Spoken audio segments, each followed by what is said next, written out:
Hari ini aku pengen bikin roti yang gurih dengan penampakan luar seperti itu ya.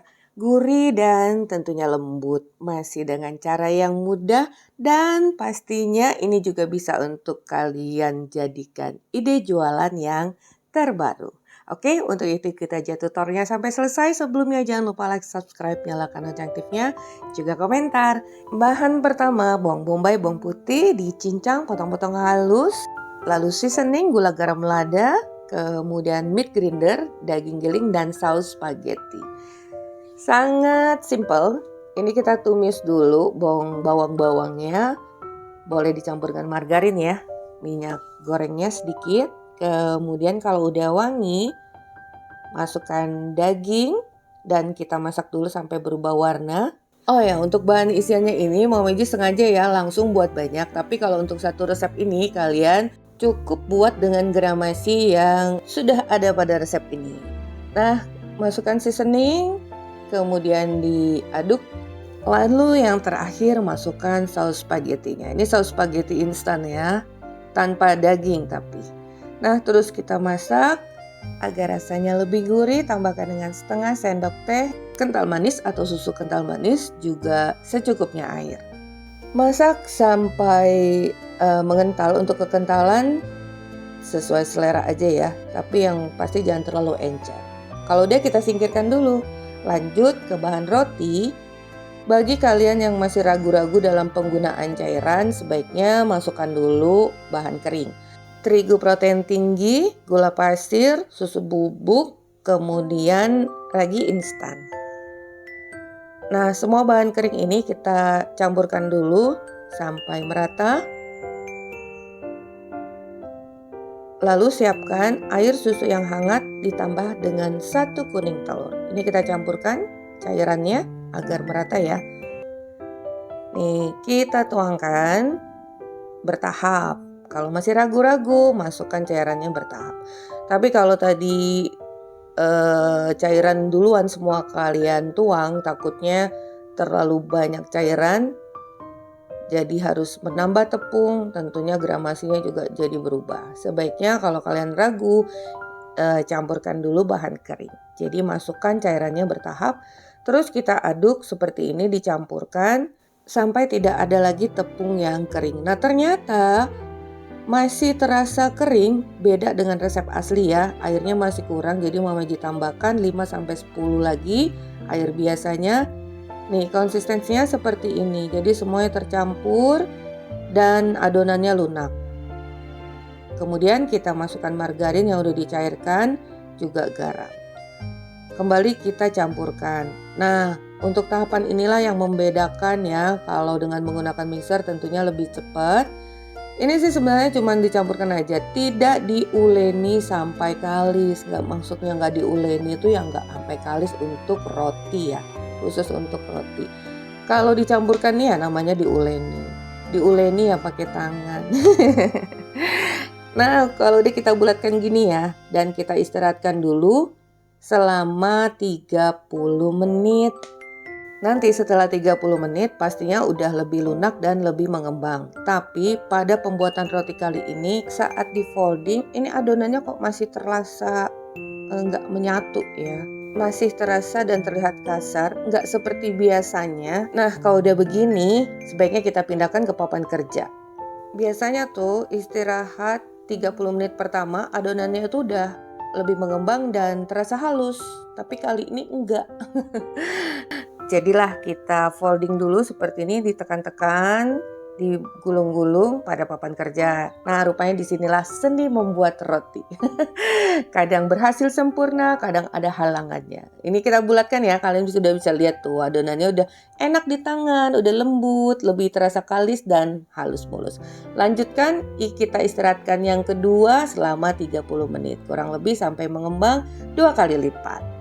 Sekarang kita lanjutkan waktu pengembangannya setelah 30 menit. Wow, sangat menyenangkan dan hasilnya mengembang halus mulus ya. Nah, proses istirahat ini kalau tanpa mixer itu sangat penting banget. Karena dengan dia mengembang kita istirahatkan, tentunya hasil roti itu akan lebih halus dan lembut. Ini kita folding, satukan kembali sampai lebih padat. Nih, Iya, setelah hasil istirahat selama kurang lebih 60 menit. Jadi kalau tanpa mixer, kita istirahatkannya lebih lama dibanding dengan menggunakan mixer. Kalau menggunakan mixer, istirahatnya itu 15-20 menit aja. Udah, sekarang kita bagi-bagi, kita potong. Ini kurang lebih beratnya sekitar 50 gram. Untuk berat sesuai selera aja. Kalau udah, setiap bagiannya di folding kembali seperti ini, dibulatkan. Ini lebih membantu untuk mendapatkan hasil yang lembut. Jadi kelembutan roti itu kan bisa 1 atau 2 atau 3. Tapi kalau kalian kerjakannya maksimal, kelembutannya akan tetap sampai 3-4 hari. Nah, sebenarnya ya, setiap roti itu bisa dibuat dengan tepung apa aja, dengan cara apa aja, tapi yang membedakan apakah dia bertahan empuk lembut 1-2 hari kah, atau 3 hari atau 4 hari, kayak gitu. Kalau udah baru dibuat ya memang 1 hari ya pasti empuk semuanya. Maksud semua jenis tepung di sini tuh jenis terigunya ya, terigu rendah, sedang atau tinggi. Nah, kalau udah, kita istirahatkan dulu selama 15 menit agar adonannya lebih rileks dan mudah untuk dibentuk. Yang pasti kalian harus buat sesuatu itu harus sesuai dengan fungsi bahan dan kandungannya. Nah, kalau udah kita pipihkan tadi, kemudian menggunakan rolling pin dipanjangkan, tidak terlalu tipis juga, sedang aja ya. Kalau tipis nanti sobek. Dan ini oval, lebih persegi panjang, isi dengan 1 sendok bolognese, saus bolognese. Nah, kemudian digulung jadi bentuknya seperti guling gini ya. Cukup mudah. Untuk bentuk, boleh bentuk bulat atau memanjang seperti ini.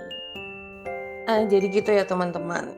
Mama Eji tuh setiap buat roti, takaran atau gramasinya itu umumnya itu berbeda-beda gitu. Jadi pengen nyoba kalau menggunakan tepung sekian gram, yang lainnya berapa gram.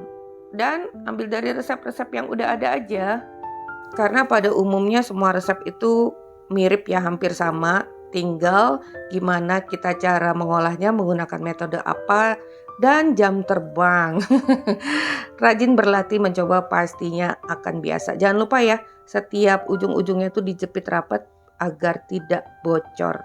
Udah selesai semua, wajib kita proofing sebelum dipanggang sampai mengembang 80%. Jangan sampai 2 kali lipatnya juga, jangan sampai double size ya.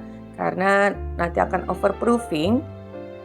Kita olesi permukaannya dengan air susu, kemudian diberi taburan keju mozzarella yang kalian parut agak tebal. Nah, untuk penempatan topping mozzarella ini juga harus kalian tata agar nanti hasilnya lebih cakep gitu loh, beruntus-beruntusnya lebih tertata. Jangan lupa saat ini oven udah kalian panaskan terlebih dahulu 15-20 menit dan akan kita oven dengan suhu 190 derajat Celcius selama Mama Eji itu 25 menit. Resep asli 20 menit karena oven kita pastinya berbeda. Nah, setelah 25 menit ternyata permukaan atasnya masih belum kecoklatan, jadi Mama Eji pindahkan loyang ke rak tengah dan tambahkan api atas 2 menit aja. Nah, jadi seperti itu. Kalian juga harus pinter-pinter bisa memahami oven masing-masing. Karena kalau kelamaan membakarnya juga tidak baik. Hasilnya akan keras. Tadi kita udah olesi dulu dengan margarin selagi hangat ya. Nih, kalian bisa lihat cakep banget warnanya, golden brown. Dan pastinya lembut. Kalau pembuatannya benar, 3-4 hari itu tetap lembut, tidak kering. Nih ya, sekarang kita coba belah bagian dalamnya. Secara perlahan, nih ini empuk dan lembut banget. Dengan isian saus bolognese. Jadi ini adalah roti bolognese bread. Oh ya, bisa juga kita kemas dengan baking paper dan plastik OPP yang biasa aja. Tapi kalau yang mau udah jadi atau kalian ingin mendapatkan peralatan perlengkapan baking untuk roti dan kue, kalian bisa klik linknya di kolom deskripsi. Nah, ini dengan cara yang sederhana aja ya. Baking paper itu banyak aneka macam warna, ragam dan corak loh. dan harganya juga murah-murah. Ini baking papernya kita potong jadi 4 bagian, masukkan dalam plastik OPP. Untuk plastiknya atau kemasannya disesuaikan dengan besarnya roti. Nah, untuk paper cup yang Mama gunakan ini agak lebih kebesaran sedikit dari beratnya roti karena nggak ada lagi ukurannya. Adanya segitu, jadi kalian bisa sesuaikan sendiri ya. Ini sekedar contoh aja ya, terutama bagi kita emak-emak nih yang males menggunakan mixer atau untuk konsumsi sendiri. Kalau konsumsi banyak, kalau mau cepat ya harus menggunakan mixer. Nah, roti saus bolognese kita udah selesai, bolognese bread. Sampai di sini dulu resep kita hari ini. Semoga bermanfaat. Bertemu lagi di resep Mama Ji berikutnya. Thank you for being with me today. Assalamualaikum warahmatullahi wabarakatuh.